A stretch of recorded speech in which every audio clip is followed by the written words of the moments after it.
Eric Ko publishes manga, Japanese-style comics. The good news, the pandemic increased interest. Demand all of a sudden double, tripled. Here's the bad with one of his bestsellers, an adaptation of Anne of Green Gables. We are out of this right now. You're out. We're out. And we tried to reprint, but it's going to be we lined it up, but it's going to be next April before we can actually get stock back. It's a perfect storm, a shortage of wood pulp for paper, reduced printing capacity, and higher costs for books from overseas. Let's say averaged about 40, 50 cents a copy extra for shipping charges. Nowadays, last week, I got quoted $2.50 Holy per copy.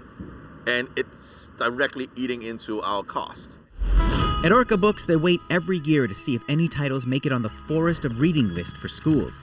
This year, several did, but some couldn't get printed. It's frustrating because, we put 2 years worth of work into getting a book. And before that, the authors put in who knows how many years writing the book and the illustrator. And unlike other retail items, book prices barely budge. It's a balancing act between what the market can stand and what it costs us.